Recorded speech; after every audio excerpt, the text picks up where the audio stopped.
50, okay, reads 10x squared minus 17x. Make sure you put in that minus 20. Can you all read that okay, yeah? Yeah. Okay.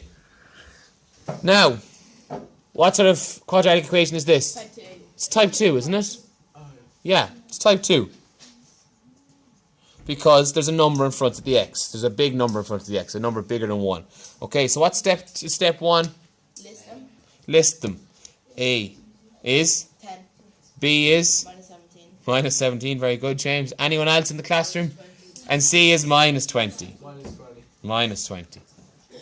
Okay, minus 20. Now, step 2. A by C. A by C, again. Okay, so this is going to be awkward. Why?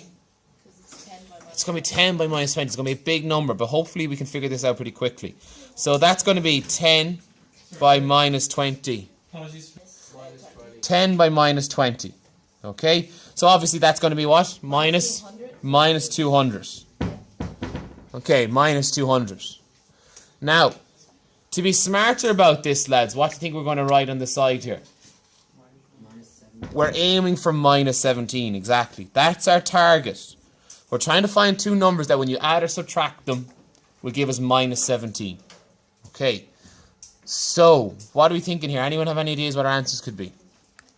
Factors of 200 first of all. Go on. Oh, wow. I think we went straight first. 8 and 25. Nice. Well done, Matthew. 25 by 8. 8 25s is 200. Okay? And we're looking for minus 17. So if we're looking for minus 17, our bigger number has to be? A minus. Very good.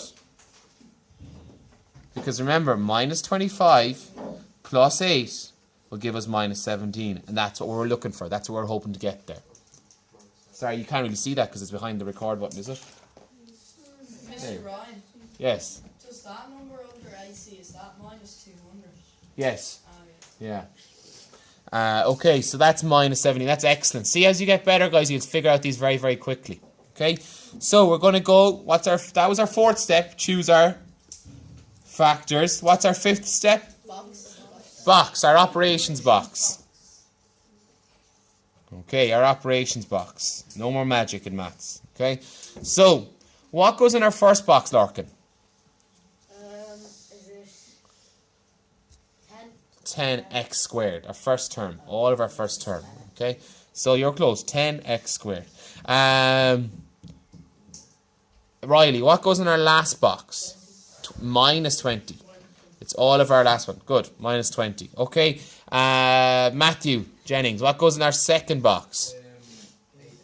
You're going to go with 8x. Perfect. Okay, and what goes in our third box, Roy Haynes?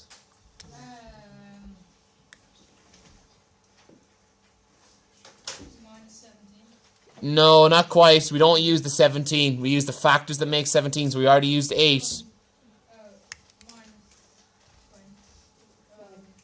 Minus 25. Okay, good man. We got there. Minus 25. X. Good. Okay. So now our job is to work down and work across. Or work across and down. It's the same thing, isn't it? Okay. So what's the highest common factor of 10x squared and 25x? 5x. Excellent. Did you get it? Yeah. What's the highest common factor of 8 and 20? 4. Is that a positive 4 that's common or a negative 4? A positive. Positive. Because that's a positive by a negative. So we say a plus 4 by minus 5 here. And that's a positive by a positive. So there's no common. Do you understand? That has to be two positive numbers there. Okay. All right. Okay, and then we're going to work across. Except this time I'm going to write it on this side because I have more room in this.